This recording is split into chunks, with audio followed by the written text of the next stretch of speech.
You're listening to Kizuki, the podcast. I'm Mae Yoshikawa, and I define the Japanese concept of Kizuki as the following.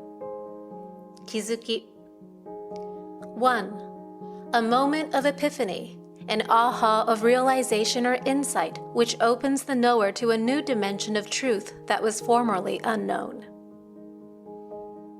2. Steps in an incremental growth of awareness, resulting in a movement from ignorance to greater awareness of the bigger picture. A kind of knowing that cannot be undone, that cannot be unrealized. As a longtime yoga and meditation practitioner, a world traveler, and curious self-explorer, I'm obsessed with Kizukis. Listen on each week for inspiring and enlightening stories that may just tip you over for your next aha. On this week's episode, Intentional Space.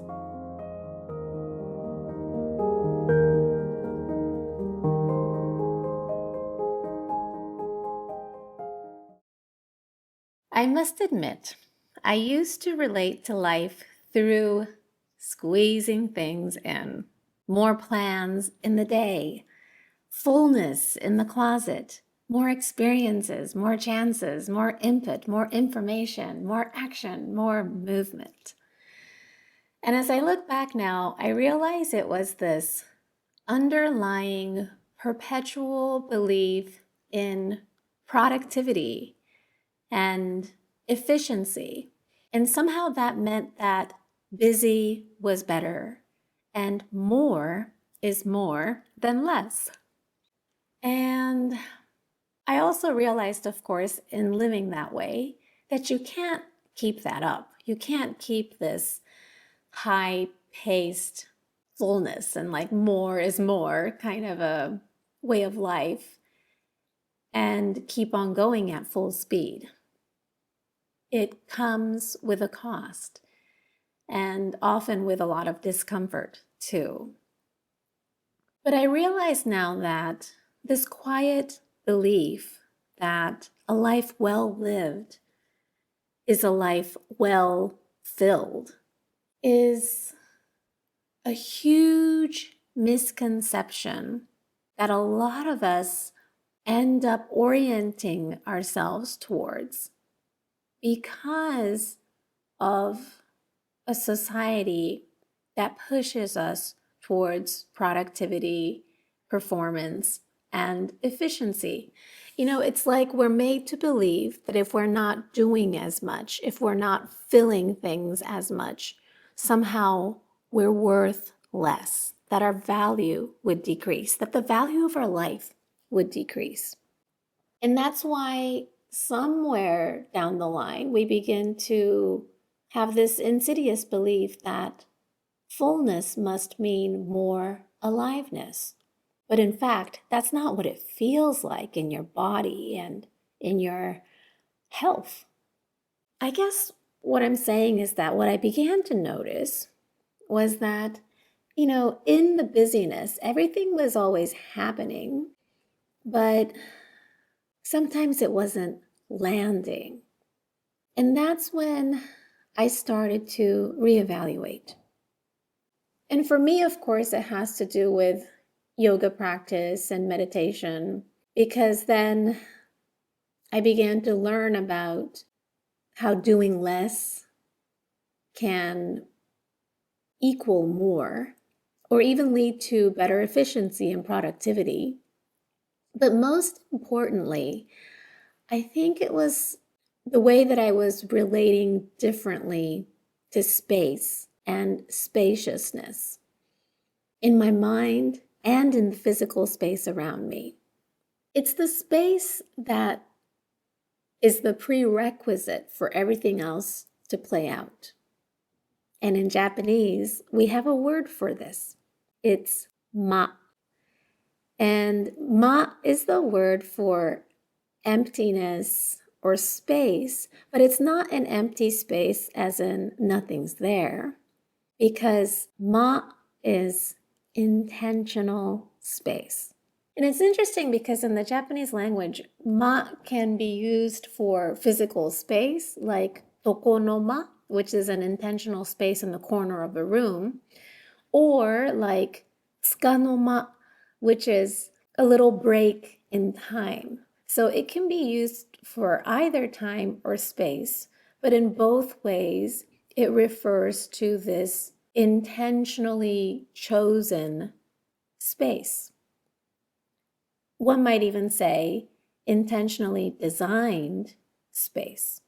Oh, and man, I definitely did not have that for most of my 20s. And I needed to relearn that this kind of space and spaciousness, what many people might even call emptiness, isn't ever empty in the sense of meaningless. And through that lens, I began to develop a newfound appreciation for this angle of Japanese culture, whether it was in space and design or in art and music, or even the way a single object is placed, like a single flower as opposed to a whole big bouquet, you know? And it's powerful precisely because of how understated but intentional it is. And it's beautiful because of the space present around it. That pause or this space, it's alive. Ma is not absence. It's an appreciation of space.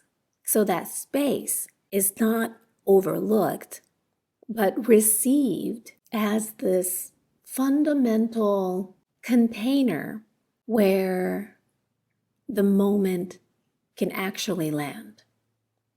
I think this one was a slow incremental Kizuki for me because I needed to begin to realize it. And then it was also like I had to sweep away the busyness in my life, the fullness and filling things up in my life, the way that I used to compress everything to squeeze it in. And I needed to relax into allowing the space and to honor my life through that spaciousness. And for me, that had everything to do with coming home to being rather than doing all the time. So it's like now I relate to space and time completely differently. I don't see it as something to rush to fill or to create to-do lists over. I don't think about time as running out. I receive time like it's an expansive undertone of life. And we get to use it. We get to spend it in whatever way we please. But when we begin to appreciate how expansive it is, then we don't hurry to fill it. And it's actually like the biggest luxury to be able to, I don't know, spend a good chunk of time just staring into space and actually be there without squirming in the moment and rushing to fill it or having the next thought or needing to produce something so that you can know that you're worth it, you know? So what does ma look like in my daily life? Because it is intentional. It's definitely a choice.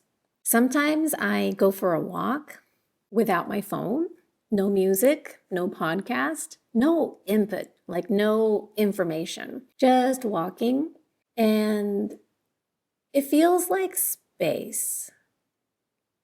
And sometimes I even notice the first impetus of my mind trying to escape it.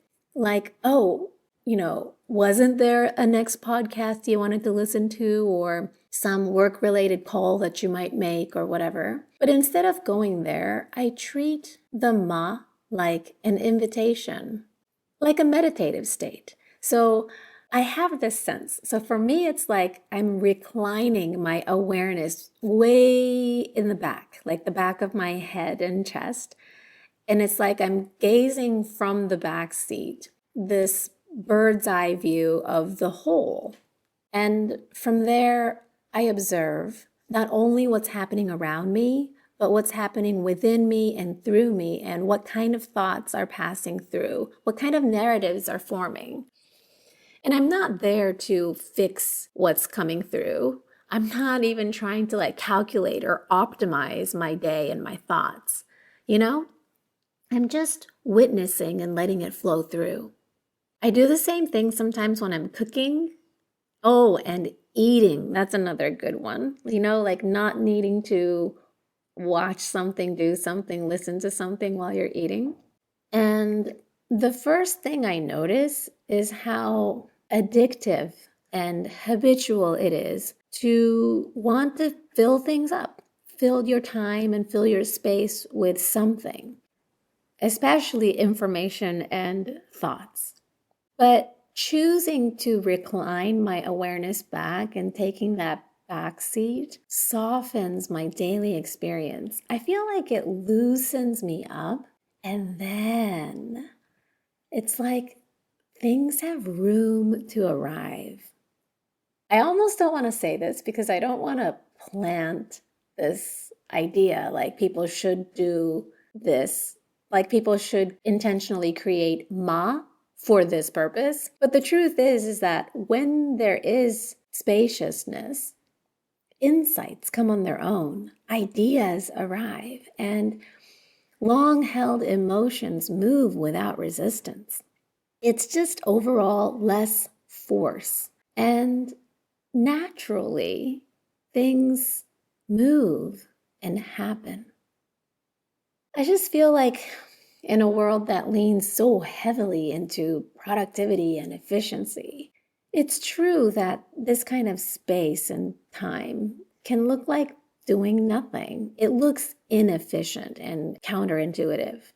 But I want to say, I know that this kind of richness of space and time is where life actually happens. And it's your invitation to meet life when you intentionally create this space in your life. So nowadays, instead of repeatedly asking myself how to fit more in, I choose, how can I create more space?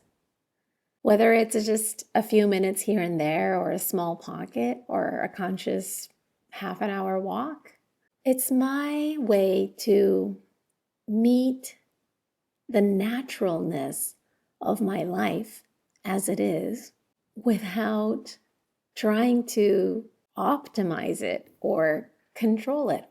It makes me feel more like, oh, I don't know, an animal, a living being, just a simple living being, and I get to be.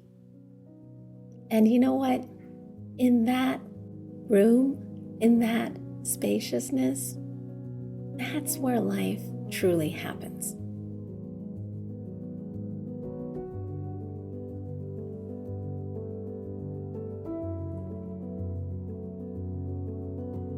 Thank you for listening. If you missed the recent Kizuki Journaling online session, the on-demand replay is now available at maey.live under On Demand. And if you'd like to be the first to know when the next live session opens, you can sign up for my weekly newsletter at the bottom of maey.live or kizukijournaling.com.